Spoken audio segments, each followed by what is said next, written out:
IAS institute నిర్వహిస్తున్న all India scholarship exam pass అవ్వండి. 2 years ఫీజులో 50% మాత్రమే పే చేయండి.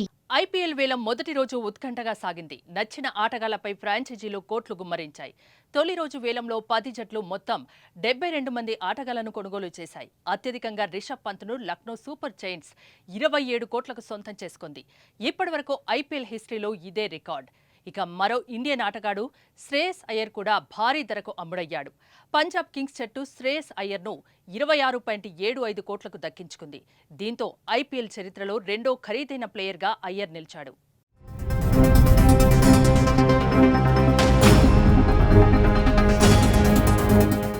ఇక ఆల్రౌండర్ వెంకటేష్ అయ్యర్ను 23.75 కోట్లకు కేకేఆర్ కొనుగోలు చేయడంతో మూడో స్థానంలో నిలిచాడు.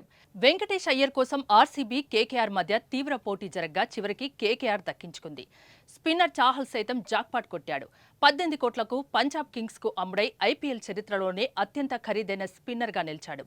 హర్షదీప్ సింగ్ ను కూడా పంజాబ్ కింగ్స్ 18 కోట్లకు దక్కించుకుంది. గత సీజన్లో 24.75 కోట్లకు అమ్ముడై రికార్డు సృష్టించిన ఆసీస్ బౌలర్ మిచెల్ స్టార్క్ ధర ఈసారి భారీగా పడిపోయింది.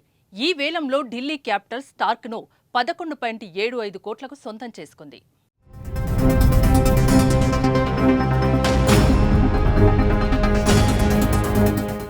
ఇక మన సన్ రైజర్స్ హైదరాబాద్ ఎప్పట్లాగానే వేలంలో బౌలర్ల కోసం పోటీ పడింది. రిటైన్ చేసుకున్న ఆటగాళ్ల కోసం 75 కోట్లు ఖర్చు చేసిన ఎస్ఆర్హెచ్ కేవలం 45 కోట్లతో ఆదివారం వేలంలో పాల్గొంది. మొత్తం 8 మంది ఆటగాళ్లను కొనుగోలు చేసింది.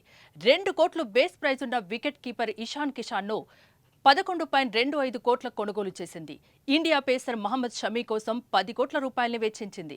హర్షల్ పటేల్ను 8 కోట్లు, రాహుల్ చౌహర్ 3.2 కోట్లు, ఆస్ట్రేలియా స్పిన్నర్ ఆడమ్ చంపా 2.4 కోట్లు, అభినవ్ మనోహర్ 3.2 కోట్లు, సిమర్జిత్ సింగ్ 1.5 కోట్లు, అథర్వ తైదేను 30 లక్షల కొనుగోలు చేసింది.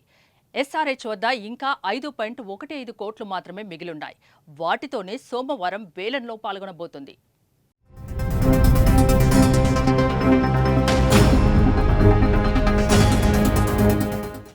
సన్ రైజర్స్ హైదరాబాద్ రిటైన్ చేసుకున్న వారిలో Pat Cummins, Abhishek Sharma, Nitish Reddy, Heinrich Klaasen, Travis head ఉన్నారు. వీరితో పాటు నిన్న వేలంలో కొనుగోలు చేసిన 8 మందితో కలిపి మొత్తం 13 మంది ఆటగాళ్లు సన్ రైజర్స్ హైదరాబాద్ వద్ద ఉన్నారు.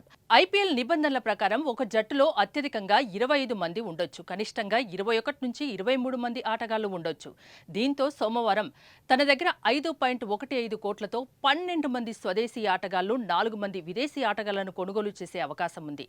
తక్కువ ధరలో మంచి ప్రతిభ కలిగిన ఉన్న ఆటగాళ్లపై ఎస్ఆర్హెచ్ ఈ రోజు ఫోకస్ పెట్టే అవకాశం ఉంటుంది. మరి సోమవారం ఎస్ఆర్హెచ్ కొనుగోలు చేసిన ఆటగాళ్లపై మీ అభిప్రాయం ఏంటో కామెంట్ చేయండి.